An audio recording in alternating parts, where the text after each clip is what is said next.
प्रयागराज के पावन धरती पर ऑल इंडिया मोमिन कॉन्फ्रेंस के प्रदेश सचिव इस वक्त समीरा होटल में आए हैं। उनके साथ जो है कम से कम 10-12 लोग यहाँ पर मौजूद हैं। क्योंकि ये बराबर आते थे लेकिन मुलाकात नहीं होती थी। हालांकि हमने अपने घर पे बुलाया था लेकिन इनके पास शायद वक्त नहीं था। सर आप आए हैं उसके लिए हमारी तरफ से आपको बहुत बहुत शुक्रिया अदा करते हैं। क्या कहेंगे सर, आप ऑल इंडिया मोमिन कॉन्फ्रेंस के वो हैं राष्ट्रीय प्रदेश सचिव हैं। देखिए, ऑल इंडिया मोमिन कॉन्फ्रेंस जो काम कर रही है, अभी तो फिर से उन्होंने फिरोज साहब की सदारत में और आपकी सलाह वाइस प्रेसिडेंट है हसन आरिफ साहब हैं। ये लोगों की कोशिश है कि ज़िले में गांव-गांव और ब्लॉक वाइज अपनी संगठन से तैयार है। संगठन तैयार, पहले वो संगठन तैयार होने के बाद में वो चाह रहे हैं कि फलाही काम हो। जैसे कि अभी तो उनका एक मंसूबा है कि मुस्लिम माइनॉरिटी इदारे खोले जाए, कम से कम प्राइमरी लेवल के स्कूल तो खोले ही जाए, उसके बाद में उनकी 12वीं देखी जाए और कॉलेज खोला जाए।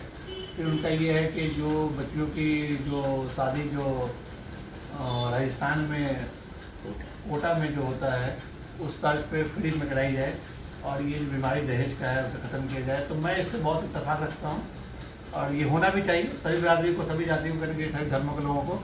तो मोमिन कॉन्फ्रेंस का ये जो मकसद है, विजन है, मिशन है, इससे मैं इत्तेफाक रखता हूँ। स्कूल कॉलेज तो बहुत हैं और होना चाहिए क्योंकि जनसंख्या ही बढ़ रही है। लेकिन जो आपने कहा कि दहेज का मसला है, बगैर दहेज के शादी होना चाहिए। जो कि अभी बनारस में जो है एक पास हुआ है आपस में, वहाँ पे कहा जाता है, यहाँ सदर कहा जाता है, वहाँ जो है दूसरा दिखा है। सदर लोगों ने मिल किया है कि केवल 11 आदमी या 12 आदमी से बारात लेके आइए और विदा करके ले जाइए। क्योंकि उस पैसा को एजुकेशन पे ज़्यादा से ज़्यादा लगाइए ताकि बच्चे एजुकेशन पा सकें, जहाज पढ़ाई के लिए चीन और जापान को न जाना पड़े। आधी रोटी कम खाइए और बच्चों को जरूर पढ़ाइए। उस पर क्या कहेंगे? देखिए, मैं पहले इत्तेफाक जो उलमा का एक इत्तेफाक ये रखता हूँ कि उन्होंने 2 तालीम को बांट दिया। उन्होंने दीनी तालीम को कहा फ़र्ज है और दुनियावी तालीम को हुनर बताया।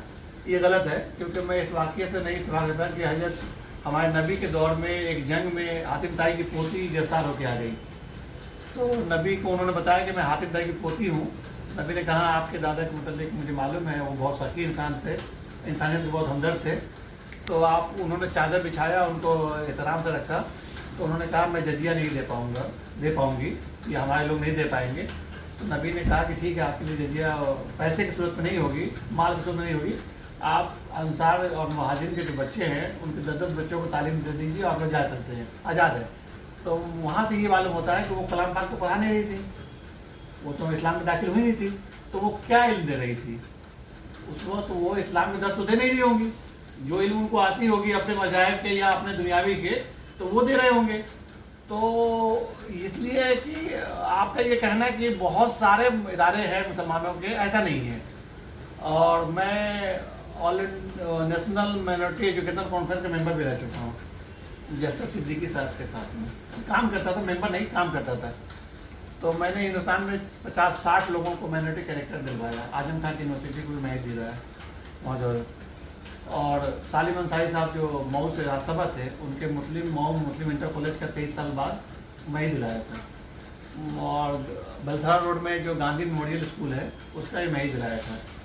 तो एक लिस्ट है, आप वेबसाइट पर देख सकते हैं। 30,000 स्कूल जो माइनॉरिटी में दर्ज हैं, जिनके पास क्रिश्चियन है।